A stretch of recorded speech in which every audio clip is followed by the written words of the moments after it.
On an ordinary day, a mother named Nicole Allen walked into a dollar store in Dayton, Ohio. She wanted to pick out a small gift for her 2-year-old daughter. On the shelf, a seemingly innocent princess wand caught her eye, decorated with petals, featuring a cute cartoon image on the packaging and promising to play beautiful music. Without suspicion, she brought it home. But when she pressed the wand's button, what came out wasn't music. It was a distorted, eerie, evil laugh.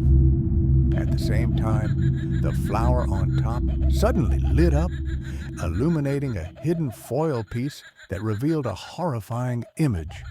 A woman with no pupils, gesturing as if cutting her wrist. The incident quickly sparked local media and online attention. A freelance writer named Matt Clark decided to investigate himself. He went to the store and found an entire row of these wands.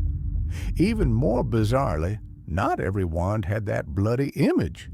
Some only had ordinary cartoon pictures. It was like a lottery. You never knew whether you'd get innocence or a nightmare.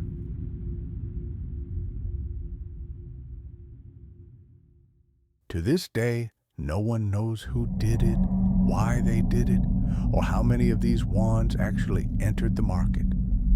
They might still be lying quietly on a shelf somewhere, waiting for the next curious child or an unsuspecting mother.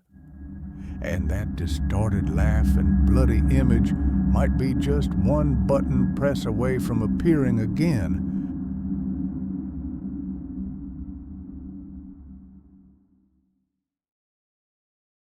One autumn day in 2016, users of Uber platform began reporting eerie experiences. After booking a ride, the app showed drivers with distorted, grotesque profile photos, but no car ever arrived. The trip would automatically complete, charging the user, and calls to the driver would never go through. The platform initially dismissed it as fraud and issued refunds, but the phenomenon quickly spread to multiple major cities. Many users were unable to use the service normally, causing widespread concern. As public concern grew, national regulators stepped in and demanded a thorough investigation. The platform eventually strengthened its risk control systems and banned suspicious accounts, causing the ghost car incidents to gradually disappear.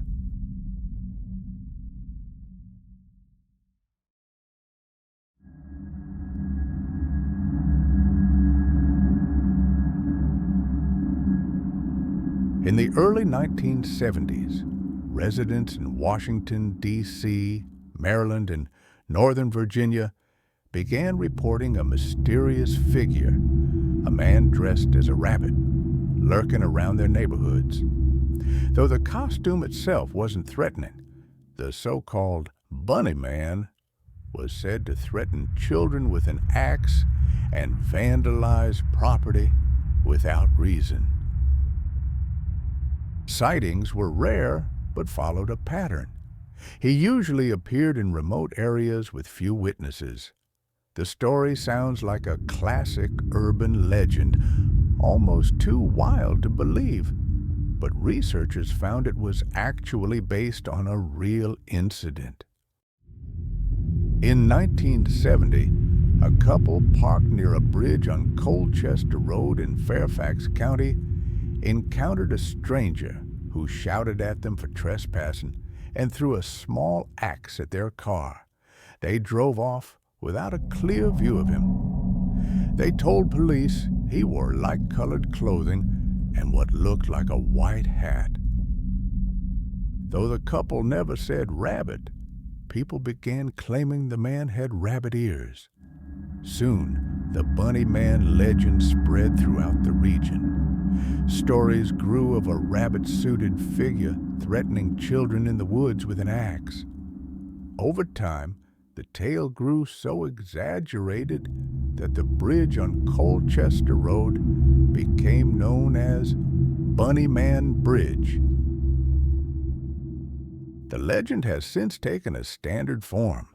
One version claims that in 1904, an asylum was built near Colchester Road. When locals protested, authorities moved the patients by bus to a prison, but the bus crashed and everyone escaped. Most were found, except a man named Douglas Griffin, who hid in the woods and supposedly survived by eating rabbits. One Halloween, kids near the bridge saw a blue orb and were later found hanging like rabbits.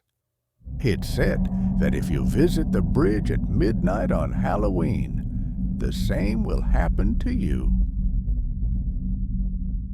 Though the ending is clearly exaggerated, the legend became a huge part of local culture. Today, you can find Bunny Man t-shirts, horror movies, and even beer.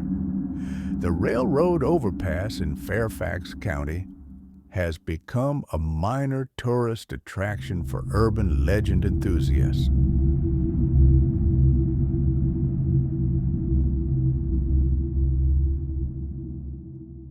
Zach, a man from India, moved to the Middle East with his wife and son a few months ago for a new job and a fresh start.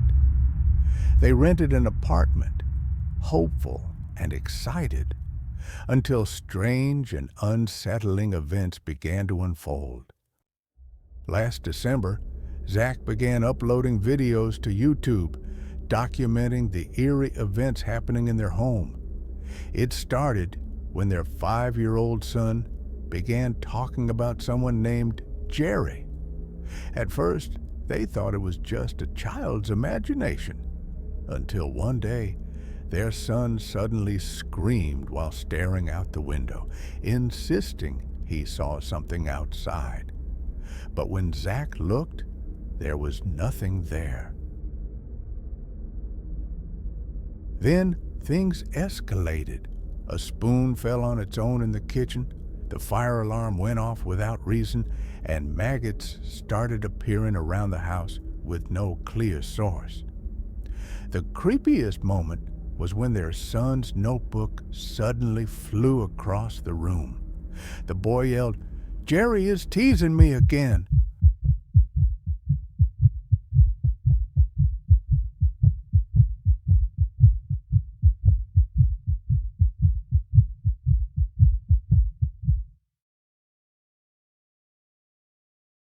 At night, it got even weirder.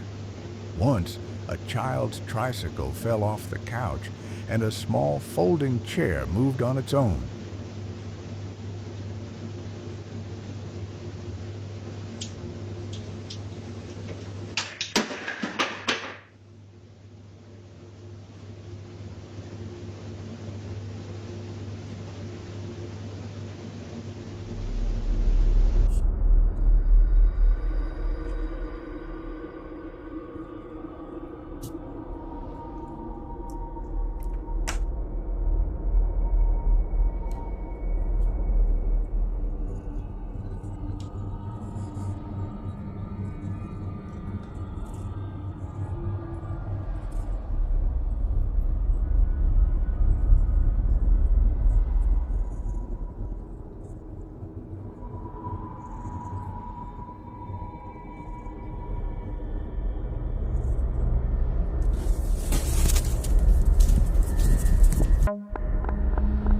Another time, knocking sounds came from a cabinet, but when opened, nothing was there.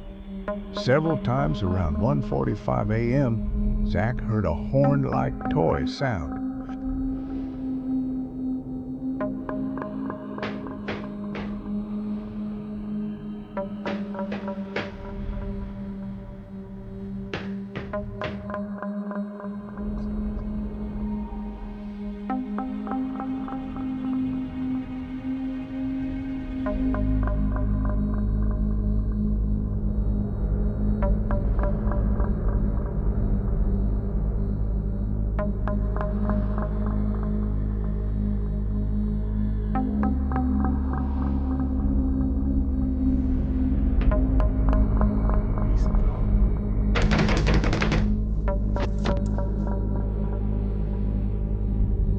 Even scarier, their security camera captured a white shadow following Zach.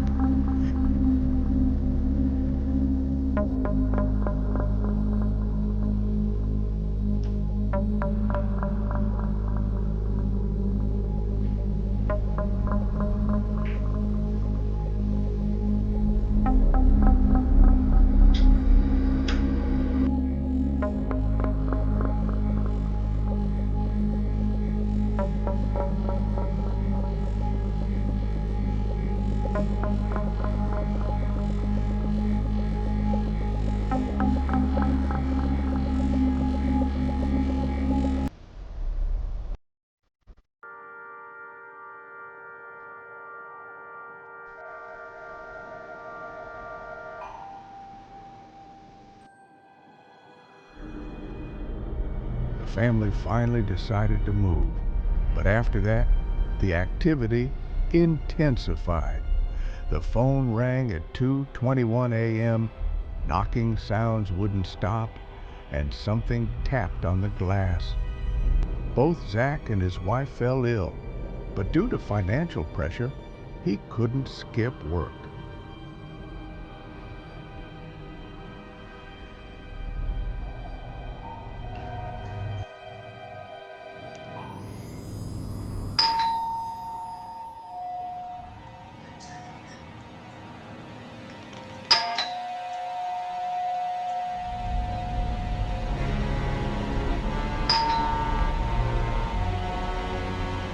Who is it? Who is it?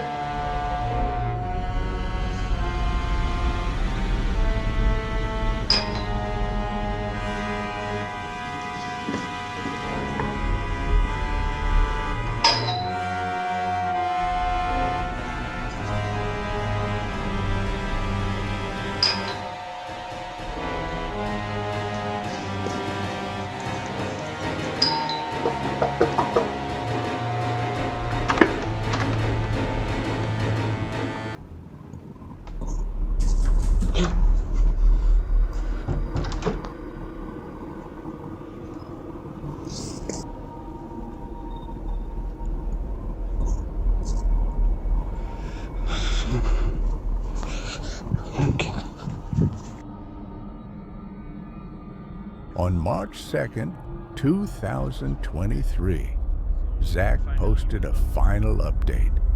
They had moved out, and everything returned to normal. Though what happened remains unexplained, the family is finally free from that terrifying apartment.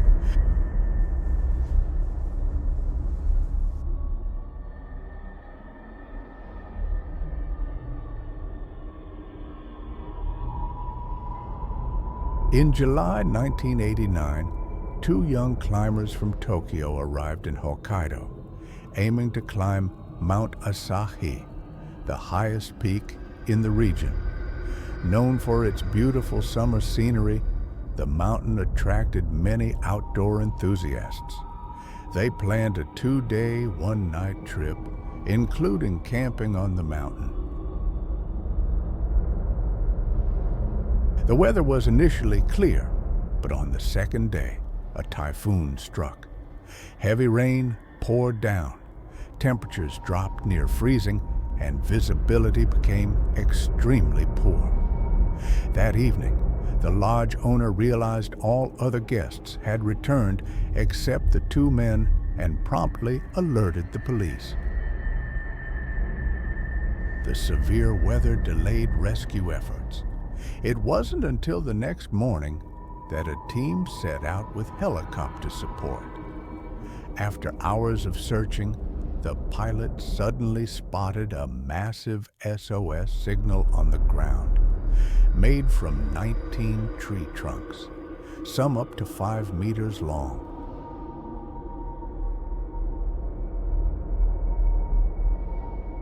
Guided by the signal, rescuers found the two men 2 kilometers away. They were weak but conscious, explaining they had gotten lost in the storm and lost their gear. Yet when asked about the SOS, they insisted they had not built any distress signal.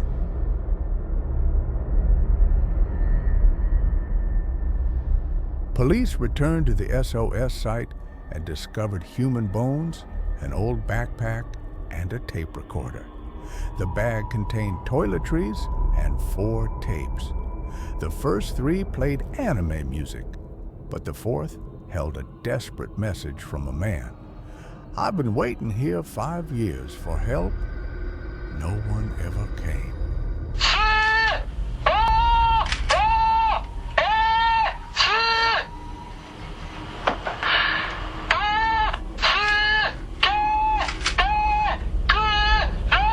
The bones belonged to a man aged 25 to 30, dead for 2 to 6 years, with a leg fracture. Police identified him as Kenji Iwamura, who had disappeared 5 years earlier. His family recognized the backpack, but not the voice on the tape. The scale of the SOS suggested heavy labor and tools, yet no axes or saws were found. Iwamura's recording also indicated he was trapped immobile. Who built the signal?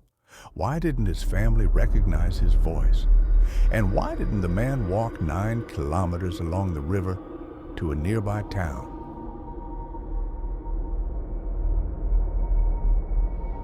Thanks for your company.